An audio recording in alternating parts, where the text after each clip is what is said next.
We're going to open with Vermont State Song, sung by Robyn Shapiro.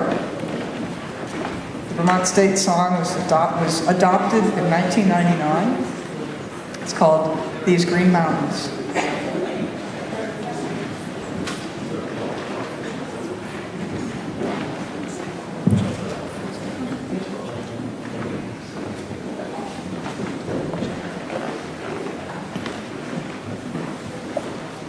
Could I please have everybody rise for the Vermont State Anthem?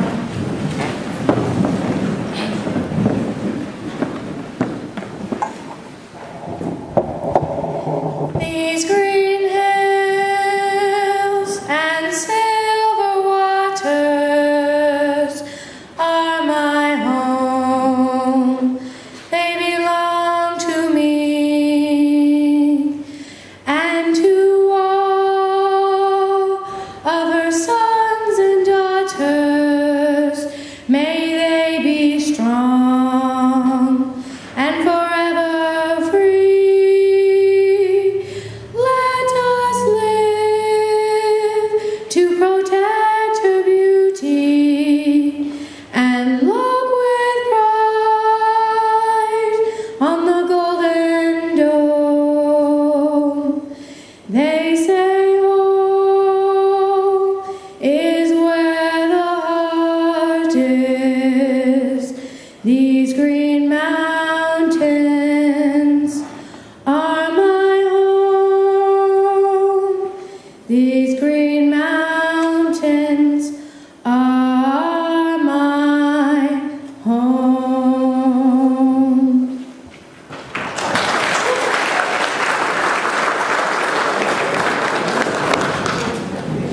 And now we'll have an opening poem from Squier of Tinmouth.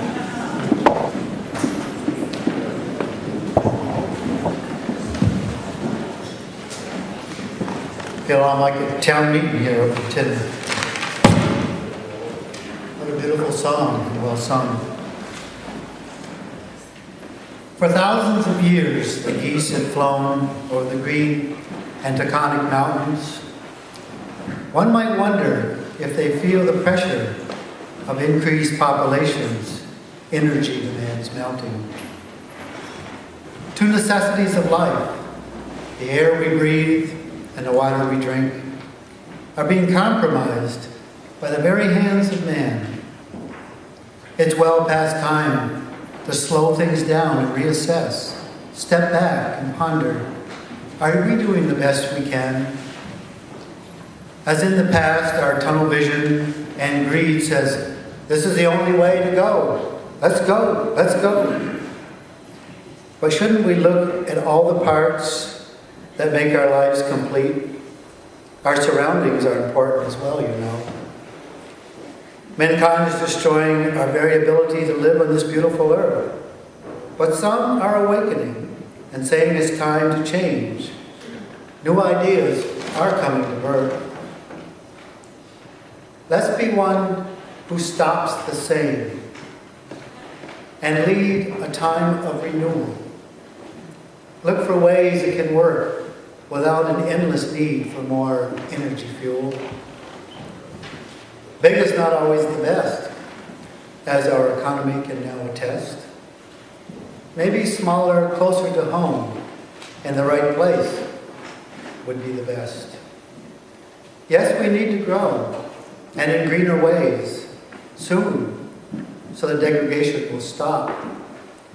But let's look at all the possibilities and places, not just every mountaintop. The geese hope to pass for thousands more in the love of freedom and the beauty of the land. Let's find what fits and do it right. We can if we work hand in hand.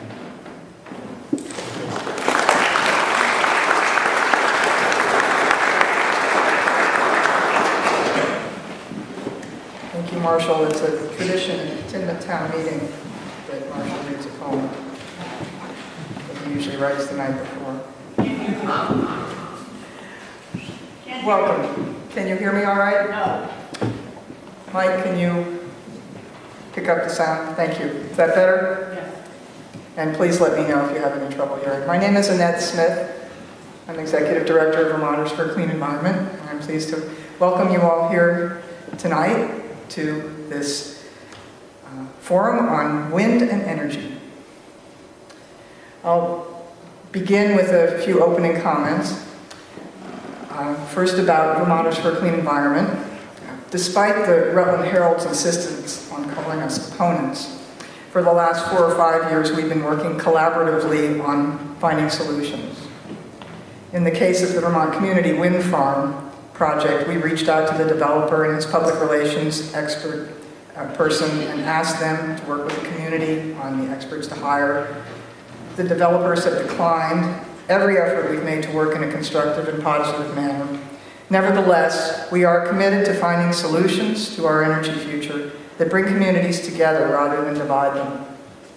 We hope this forum will identify what works and what doesn't work so that we can find solutions.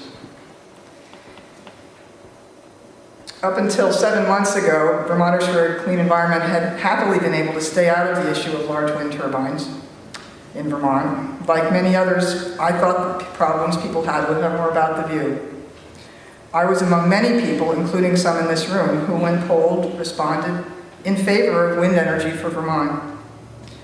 Now that a proposal has surfaced in our home base of Rutland County, and in a way that is upsetting a lot of people, we are doing research and learning about the issues, as are people in other parts of Vermont who have been through this already or are facing it in the future.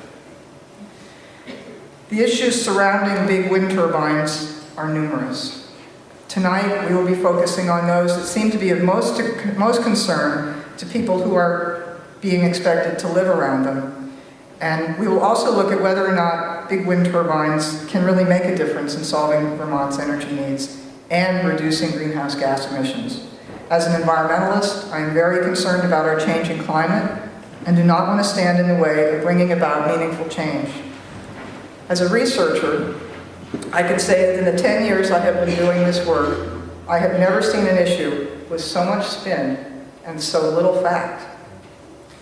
Tonight, we are attempting to focus on facts, not spin. Is noise a problem with big wind turbines? The wind industry says no. Neighbors of existing wind projects say yes. How close is too close? Wind developers in Vermont say half a mile is sufficient. Is that the right number? Is there a right number? Do people who live near big wind turbines experience health problems? The developer here says no, and that anybody who talks about health problems is trying to make you afraid. Is there a solution to the noise problem if it exists? And is it really necessary to put big wind turbines on our mountains? We know that Vermonters love our mountains. We've protected them from ridgeline highways, we hunt, we hike, enjoy the recreational benefits of the mountains. Vermonters are passionate about these green mountains, which is one reason why this is such an emotional issue.